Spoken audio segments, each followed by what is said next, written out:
Ouais, il faut remettre. Ça va venir au fur et à mesure. Ah non, c'est peut-être un petit... Faut appuyer sur le bouton. Ça marche bien? Ah oui, voilà, ça marche, c'est super. Bon, bonjour à toutes et à tous. On arrive un petit peu en deuxième partie de matinée, c'est un petit peu plus difficile, un peu plus lourd. Donc moi, je vais aborder quelques sujets sur les infrastructures. Donc, mais je vais essayer de vous faire un peu rêver. Donc oui, demain se joue dès aujourd'hui. Parce que 2022 se prépare en 2017. C'est pas qu'une question politique, c'est pas qu'une question liée donc naturellement au quinquennat. C'est parce que 2022 c'est aussi un point d'atterrissage très important du plan très haut débit français, comme l'a rappelé Pierre Louette ce matin en introduction de ce colloque. Mais 2022 c'est également la veille d'un très grand rendez-vous mondial sur le marché des fréquences dans le monde, puisque se déroulera juste l'année d'après, en 2023, ce qu'on appelle la conférence mondiale des radiocoms, qui statuera sur le devenir et l'usage du spectre dans le monde. Voilà. Alors aujourd'hui, la question est pas tellement de définir un plan sur le très haut débit en France, il a déjà été fait. La question, c'est plutôt de comprendre un peu finalement qui seront les bénéficiaires de ce plan, et y aura-t-il un camp des gagnants et un camp des perdants? Et pour aborder donc ce sujet, je voudrais vous proposer donc une lecture selon trois facettes. La première facette, ce sont les usages. La deuxième facette, ce sont les infrastructures et les réseaux. Et la troisième facette, ce sont les investissements, le côté un peu économique de la chose. Alors, je vais commencer par les usages, finalement. Donc, la question par derrière, c'est quelles sont les nouveautés, quelles sont les promesses en termes d'usage. Et je commencerai peut-être par une citation de Paul Valéry. Paul Valéry disait « Une conviction est solide quand elle résiste à la conscience qu'elle est fausse ». Et ça veut dire que finalement, le doute est permis, l'incertitude est importante, rien n'est totalement certain, et il faut savoir aller au-delà de son doute, et la conviction, c'est quelque part, non pas valeur de projection, valeur de prévision, mais c'est plutôt valeur de croyance. C'est qu'est-ce qui fait finalement la trame selon laquelle nous avançons dans un monde qui est un monde plein d'incertitudes. Alors, la première des convictions, enfin, la conviction principale qu'on a, et ce n'est pas uniquement un futurologue, ce n'est pas du tout même un futurologue ou un scientologue ou un scientifique qui vous parle de ça, mais c'est vraiment tout le mantra d'une entreprise, l'entreprise TDF par derrière, qui vraiment organise la façon dont elle se positionne sur le marché autour de ça. La conviction, c'est que le monde sera et aura totalement basculé dans l'ère du tout connecté. Alors ça paraît être une lapalissade, mais on va essayer de regarder un petit peu ce que ça veut dire. Et tout ça a démarré il y a à peu près 10 ans, et je crois qu'une très grande firme dont le logo ressemble à un fruit fêtera donc en septembre-octobre prochain les 10 ans de l'arrivée de cet outil. L'arrivée de cet outil, c'était il y a 10 ans, et ça a totalement bouleversé notre industrie. Et ce n'est pas une prouesse technologique, un superbe truc avec un super design. Finalement, qu'est-ce que c'est? Cet outil, c'est mon deuxième moi. C'est mon moi numérique.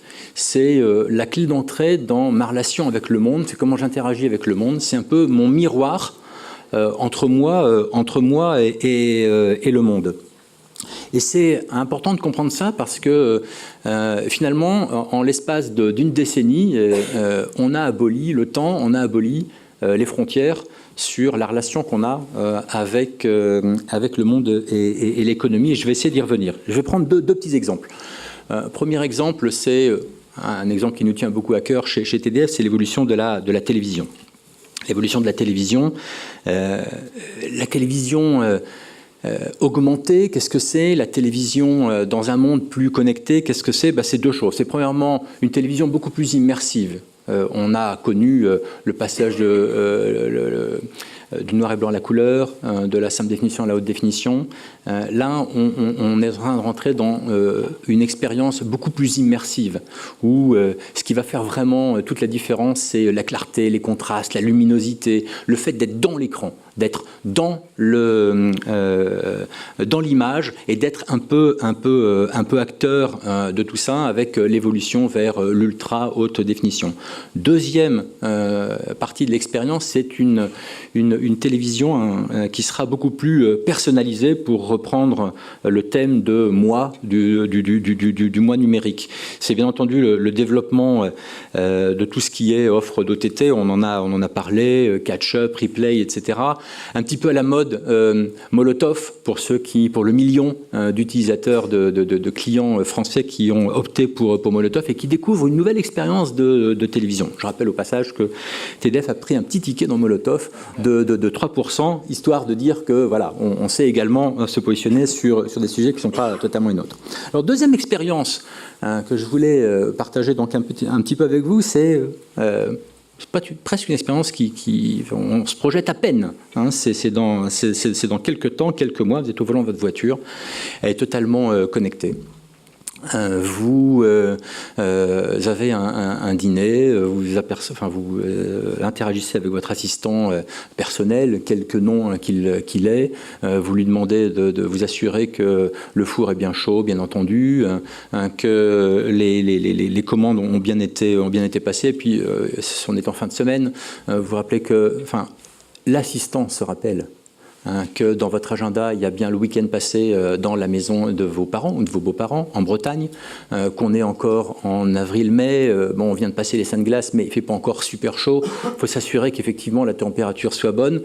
L'information, c'est que justement le week-end prochain en Bretagne, il fera un peu moins de 20 degrés, donc il faut peut-être pousser un petit peu le chauffage. Donc on vous demande confirmation de monter un peu le chauffage. Et puis vous ne vous sentez pas bien, l'assistant le sait à votre tracker.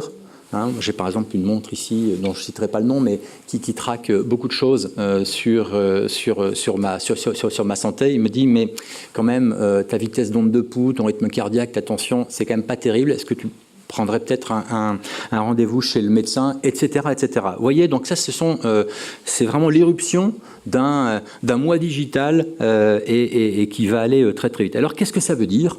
Ça veut dire finalement l'évolution plutôt vers un concept de citoyen augmenté.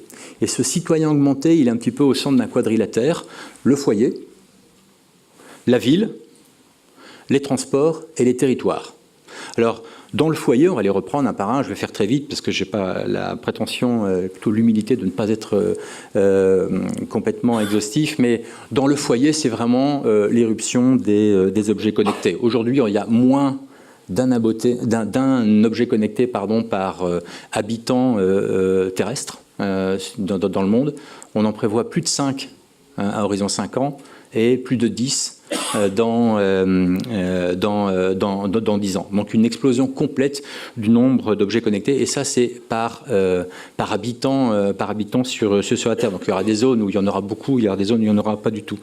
Donc tout un tas de services se développent, bien entendu. La domotique, c'est tout ce qui touche en fait à la sécurité, à la gestion du chauffage, on l'a dit, la gestion des volets, des éclairages, l'alimentation, l'électroménager, le divertissement. La capacité à écouter de façon complètement continue de sa voiture dans la rue, etc., les mêmes morceaux de musique, les mêmes films, etc., j'en passe et des meilleurs. Donc l'irruption du digital dans le foyer est importante. Deuxième élément important, c'est la ville. Je pense que la ville, ce sera, et ça a déjà bien commencé sur les foyers. La ville, c'est probablement la prochaine grande révolution en matière numérique, avec Le développement au-delà de l'e-administration dans la ville, bien entendu, mais tout ce qui est gestion de la sécurité, des éclairages, l'accès aux utilities, l'eau, l'énergie, tous ces sujets-là, l'accès à des services de continuité numérique, de services de mobilité au sein de la ville. La ville va devenir vraiment la smart city, la ville intelligente, la ville augmentée qui permettra de relayer encore davantage les interactions entre les citoyens et le reste du monde. Après, il y a les transports, puisque entre les villes, il y a tous les axes de transport, la voiture, le train, les avions, etc. On sent que, bien entendu, la propriété même d'un moyen de transport est complètement remise en cause. On évolue de plus en plus vers un service de mobilité où vous n'êtes pas propriétaire de votre wagon, n'êtes pas propriétaire de votre avion, ou en tout cas c'est très très rare. Pourquoi serez-vous encore durablement propriétaire de votre voiture ? Et ça, c'est un sujet très important et qui, naturellement, ouvre, en tout cas, des perspectives très fortes. Et le dernier angle, le dernier coin du quadrilatère, ce sont les territoires. Et les territoires, c'est par derrière, il y a tout le désenclavement, bien entendu, de l'économie des territoires, le renouveau de l'agriculture, le développement du télétravail, le développement du tourisme, le développement je peux travailler chez moi dans une zone qui, a priori, était complètement reculée. Donc, la notion de lutter contre toutes ces fractures numériques va être absolument clé et fondamentale. Donc, vous voyez, un panorama de l'évolution des usages qui donne un peu le vertige, qui est vraiment et qui en même temps est absolument passionnant. Alors pour ça, pour justement que tous ces usages se développent, eh bien il faut, et c'est le deuxième point de ma présentation, donc des infrastructures et des réseaux. Puisque sans infrastructure et sans réseau, c'est un petit peu difficile de supporter tous ces usages devenus numériques. Alors le paradoxe de la France, c'est le suivant, c'est que la France est le 4e pays dans le monde à être numérisé ou numérique en termes derrière les États-Unis, derrière l'Australie, derrière le Royaume-Uni, il y a la France en termes d'e-administration. Alors en ce moment, chacun travaille à ses impôts, ce qui n'est pas très drôle, mais c'est vrai qu'on a complètement numérisé, par exemple, la relation fiscale. Certains pays, par exemple, et la France n'y fait pas défaut, s'interrogent même d'arrêter complètement l'argent liquide. Il y a certains pays du nord de l'Europe qui ont décidé d'arrêter l'argent liquide dans les 12 à 18 mois. Et c'est probablement une tendance qui se développera partout dans le monde. La France n'y fera pas défaut.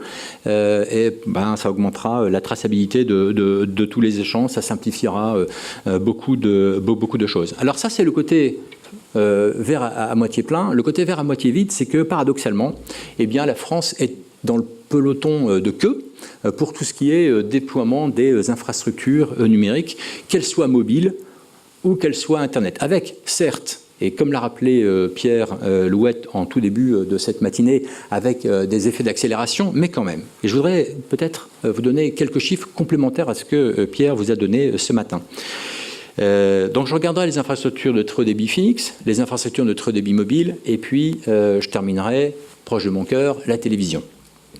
Très haut débit fixe. SUS sur la fibre, à fond sur la fibre. Au 31 décembre 2016, comme ça a été rappelé, un peu plus de 15 millions de foyers avaient accès à l'Internet à 30 mégabits en France. Parfait, la moitié des foyers français. Un peu plus de 11 millions de foyers, donc grosso modo un tiers de la population, accès à 100 mégabits. Pas mal, hein, 100 mégabits par seconde, ça commence, voilà. Techniquement, hein, on ne parle pas de gens qui sont abonnés, on parle de gens qui sont techniquement éligibles à ce type d'accès. La population française, cette fois-ci, qui est éligible en fait à un raccordement fibre, 7,7 millions de foyers, donc un quart des foyers. Un foyer sur 4 est aujourd'hui techniquement éligible à de la fibre jusqu'à l'abonné, c'est-à-dire des débits qui peuvent aller jusqu'à 200, 400, 800 mégabits par seconde. Ce n'est pas encore exactement ce qu'on va faire avec ces 800 mégabits par seconde, mais on a toujours sous-estimer la capacité de consommation de ces débits. Donc avec une très très forte concentration sur les zones très denses, parce que sur la fibre, les 7,7 millions de foyers, on a 4,1 qui sont en zone très dense, 2,6 qui sont dans les zones moyennement denses, et à moins d'1 million en zone très peu dense sur les réseaux d'initiative publiques. Donc ça, c'est bien, on va dire 25% de la population couverte et éligible à la fibre, c'est formidable. Combien maintenant de foyers sont abonnés à la fibre, clients d'une solution commerciale à la fibre? Parce que ça, c'est bien d'avoir des infrastructures, mais il faut maintenant les remplir, je dirais, et en vendre l'accès. Sinon, on construit un musée. Donc, 2,2 millions de foyers français, c'est-à-dire 7% des foyers sont clients commercialement à un service de fibre. Ça fait 29% des infrastructures. Vous voyez, donc on a bâti des super autoroutes et on n'a que 29% aujourd'hui des gens techniquement éligibles qui les utilisent. Alors on me dit non mais il n'y a pas de problème, ça se rattrape très vite, ça fonce. On a une année exceptionnelle en 2016. En 2016, on a fait effectivement plus 50% de clients en plus. On a fait, il y a eu grosso modo 700 000 clients de plus sur la fibre. Mais à ce rythme-là, vous avez tous fait le calcul, 30 millions de foyers, 2 millions déjà équipés, techniquement il en reste 28, à 700 000 par an, ça fait 40 ans. Ça fait 40 ans. Et ça, c'est un chiffre qu'on ne donne pas assez. Il y a urgence et ça mesure tout le retard de notre pays à aller dans ce sens. Alors, ceci dit, tout n'est pas noir, bien entendu. Donc la dynamique est enclenchée. Il y a une très bonne dynamique, notamment autour des réseaux d'initiative publique. C'est un outil de déploiement harmonieux qui permet des financements privés, publics, de très bon niveau. La démarche est même courageuse. Je crois que la France est aujourd'hui le seul pays en Europe, probablement dans le monde, à avoir opté pour la substitution complète du cuivre à terme par de la fibre. Tous les autres pays vous disent non, mais je mets de la fibre, mais ils mettent de la fibre jusque très haut dans le réseau, et puis ensuite c'est la réutilisation du cuivre en étant super boosté. Donc là, il y a un plan ambitieux qui est porté par la France, et 50% des projets, des concessions ont déjà été alloués, donc il en reste encore la moitié, et tout va se jouer dans les 18 prochains mois. Après, ça mettra 3, 4 ans, 5 ans à se déployer, et puis 7, 8, 9 ans à être vendu, pour qu'on soit tous clients en fibre, mais tout se joue dans les 18 prochains mois. TDF a décidé, il y a maintenant 1 an et demi, de rentrer sur cette activité et a gagné le premier appel d'offres sur le Val d'Oise et contribué à hauteur de 85 000 prises, mais ne s'arrêtera pas là. Notre ambition, c'est de viser le million à peu près de prises et de foyers connectés en la matière. Donc ça, c'était sur le très haut débit fixe. Sur le très haut débit mobile, donc la 4G, Pierre Louet l'a également rappelé, donc excellente accélération pendant l'année 2016, c'est très bien. Il reste encore beaucoup de travail à faire, mais la 5G se prépare dès maintenant. Pour ceux qui étaient à Barcelone, dans les couloirs de la conférence sur le développement du mobile à l'horizon 2020, tout le monde parlait de 5G. Alors, la 5G, qu'est-ce que c'est ? Je ne vais pas rentrer dans le débat technique, mais finalement, la 5G, c'est quoi ? C'est la capacité d'avoir sur son mobile ce qu'on a aujourd'hui dans son foyer avec de la fibre. C'est grosso modo ça. Donc ça veut dire que les débits peuvent être multipliés par 100 ou 1000. Voilà. Donc c'est la révolution complémentaire dans les réseaux mobiles. Donc le passage du cuivre à la fibre, c'était la révolution sur les réseaux fixes. Le passage de la 4G à la 5G, c'est la révolution sur les réseaux mobiles. Et c'est une révolution dont peu de gens ont encore totalement conscience. L'architecture des réseaux mobiles va être totalement chamboulée. totalement chamboulé, et pour les opérateurs mobiles, il y a vraiment des réflexions qui commencent à se faire jour. Pour faire simple, il faudra grosso modo, dans la ruralité, 2 fois plus de points hauts, et dans les villes, entre 2 et 5 fois plus de points hauts. Tout va devenir matière à être point haut. Les plaques d'égout seront rayonnantes, les chaussées rayonnantes, le mobilier urbain rayonnant, les façades d'immeubles rayonnants. Tout va devenir possibilité et tout ça, faudra l'interconnecter. Et l'interconnecter avec des lignes très très réduites. Donc la 5G, quelque part, c'est beaucoup de points hauts, beaucoup de points d'émission, et c'est de la fibre partout pour connecter tout ça. Et c'est de la capacité de stockage de l'intelligence de façon beaucoup plus répartie sur tout le territoire. Parce que dans le même temps, on devient beaucoup plus exigeant. Votre voiture connectée, de la santé connectée, etc., vous n'allez pas attendre 10 millisecondes ou 100 millisecondes entre l'ordre et puis l'action. Il va falloir l'instantanéité, la milliseconde, la dixième de milliseconde, et vous ferez le calcul en même temps que moi, mais faites-moi confiance, à la vitesse de la lumière, 1 milliseconde c'est 300 km, 10 millisecondes c'est 30 km. Ça veut dire que le point entre vous-même et les premiers éléments d'intelligence du réseau seront situés à quelques dizaines de kilomètres répartis sur tout le territoire. C'est ça la nouvelle révolution également de la 5G. Je terminerai sur la partie infrastructure par la TNT, puisque la TNT, tout le monde dit oui, non, mais la TNT c'est vieux, c'est ringard, etc. C'est encore plus de 50% des Français qui regardent la télévision sur la TNT. Il y a moins de 7 ans, moi quand je suis arrivé il y a 7 ans, l'activité principale c'était encore de la télévision analogique. C'est fini. On est passé en tout numérique sur la télévision, mais non seulement on est passé en tout numérique, mais on est passé en tout HD, en toute haute définition. Première plateforme à être passée en toute haute définition, c'était il y a 13 mois. 13 mois.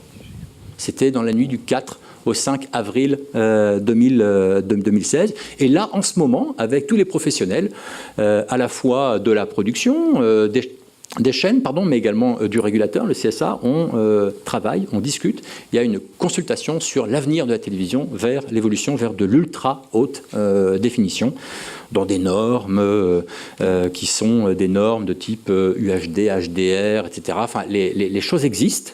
Et pourraient être implémentées et mises en œuvre relativement vite.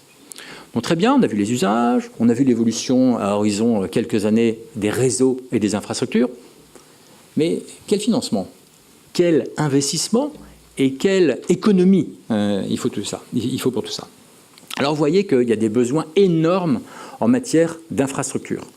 Et ces gros besoins en infrastructure nécessitent qu'on poursuive ces investissements, et il faut être pragmatique. Pragmatique, ça veut dire quoi? Ça veut dire il faut être ouvert à tout type de technologie. C'est le sens de l'évolution des métiers d'un acteur comme TDF. On était issu de la télévision et de la radio. On est aujourd'hui un acteur d'infrastructures, médias et télécoms, très très haut débit. Je reviendrai si on me pose la question, mais la télévision ne représente que 28% de notre chiffre d'affaires. Aujourd'hui, c'est la couverture mobile qui est notre première activité, et demain, la couverture mobile et la couverture fixe, puisque, vous l'avez compris, nous investissons également en matière de fibre optique. Donc, l'investissement, c'est très important. Nous, on investit à peu près, pour 100 € de chiffre d'affaires, on investit 25 €. Donc Pierre Louette disait que pour 100 € de chiffre d'affaires, il investissait à peu près 12 ou 13. C'est normal, on ne fait pas les mêmes métiers. Mais c'est pour vous dire que lui aussi il investit beaucoup, mais des acteurs comme nous investissons beaucoup. Alors, aujourd'hui, ces développements sur les infrastructures se font de plus en plus avec le sens de l'intérêt général. Donc aujourd'hui, qui sont les acteurs? On voit l'État et les collectivités, notamment au travers du plan très très haut débit. L'État fait son job. Et les collectivités font leur job. Déjà 4 milliards d'investis dans les réseaux d'initiative publique de première génération. Première génération, c'est le cuivre, la DSL. et les réseaux d'initiative publique de deuxième génération, donc la fibre, c'est ceux qui sont en train d'être mis en œuvre. Il y a 20 milliards d'euros qui seront déployés. L'État en prend à peu près un tiers. On prendra à peu près un tiers. Donc les 2 tiers seront portés par des investissements privés. Donc aux côtés de l'État et les collectivités, il y a des opérateurs d'infrastructures tels que TDF, et principalement les opérateurs d'infrastructures qui sont neutres, qui sont ouverts et qui sont mutualisants. Nous n'avons pas vocation à être fournisseurs d'accès à Internet, c'est certainement pas notre métier, nous ne savons pas le faire. Nous respectons totalement nos clients, chaînes, opérateurs, fournisseurs d'accès à Internet. Peut-être demain les GAFA. Nous n'entrons pas sur leur métier, nous n'avons pas la prétention de le faire, nous ne savons pas faire. Et en revanche, nous sommes fournisseurs donc d'infrastructures de façon totalement neutre, ouverte et mutualisante. Et aux côtés de l'État, les collectivités, les opérateurs d'infrastructures, il y a ceux qui peuvent apporter beaucoup d'argent. Et je pense notamment aux fonds d'infrastructure. Les fonds d'infrastructure sont de plus en plus aujourd'hui mobilisés sur des questions d'infrastructure. Vous avez vu dans la presse, en lisant ce matin, que Atlantia était en train de faire une OPA sur Abertis. Abertis qui détient des parts importantes dans toutes les autoroutes en France. En Espagne, bien évidemment. Donc, vous voyez que la question d'infrastructure va très au-delà de l'infrastructure numérique. Mais les fonds d'infrastructure, et je connais bien parce que sur 4 de mes actionnaires, j'en ai 3 qui sont des fonds d'infrastructure, ont cet ADN du temps long, ont cette capacité à investir sur le long terme, aux côtés dans des véhicules qui peuvent être publics, privés, etc. Et surtout, investissent dans de l'économie réelle. Parce que de la fibre, des points hauts, des infrastructures, c'est des choses réelles. On n'est pas en train d'investir dans du papier financier dont on ne maîtrise pas les tenants et les aboutissants. C'est ça un petit peu la beauté de la chose. Sur ces investissements, sur ce financement, il y a toute la partie vertueuse du cercle économique, puisque tout ça procède d'un écosystème de plus en plus vertueux, d'une économie de plus en plus vertueuse. Vous l'avez compris, donc des usages en explosion, un environnement réglementaire assez stable, en tout cas assez clair, un mécanisme de cofinancement public-privé, un marché de la dette et du capital qui est aujourd'hui très accessible, des relais de croissance, une économie réelle, des emplois, des compétences. Voilà tout le pari des investissements des 5, 10, 15 prochaines années sur ces métiers. Je terminerai là-dessus. Pour dire que 2022 se joue maintenant, qu'on a une chance incroyable, et cet enjeu, il faut que tous les acteurs le saisissent, c'est de bâtir la France des 30 prochaines années. Il y a eu les 30 glorieuses, c'est peut-être les 30 audacieuses qu'il faut que nous bâtissions, et que l'économie, et je suis ravi de voir que l'économie est au cœur du quinquennat qui s'ouvre au jour d'aujourd'hui, parce que c'est ça l'enjeu, c'est de bâtir une France ouverte, une France positive, une France qui investit, une France qui est audacieuse. On ne se trompe jamais quand on investit massivement dans son avenir. On ne se trompe jamais quand on investit dans l'économie réelle pour l'avenir de ses enfants. Donc je voudrais vous dire à tout le monde, ainsi qu'au nouveau président, la France est en marche, certes, maintenant, elle doit passer au galop. Merci beaucoup, Olivier.